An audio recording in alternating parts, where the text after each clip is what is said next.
Today marks our first day of the consolidation of Peeples Middle School and Whitten Middle School. We do have all hands on deck with our district volunteers, community volunteers, just everyone on board to help our scholars understand that this is indeed a positive situation that we're going to be in. So just to let them know that we are continuing to be supported in all ways possible. We welcome it. We are one district moving in one direction. We're excited. We're happy to have Whitten in the building for at least the remainder of the year. And we just are ready to see what the next steps are. Representing Ward 7, it was important for me to come out and kind of see how the transition goes.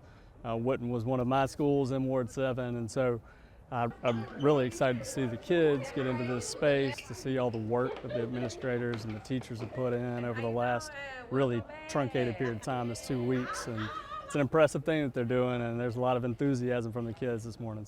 It's important that the community know that our children belong to us. They are an investment in our future, and we want them to know that we care, that we love them, and that we're here to support it.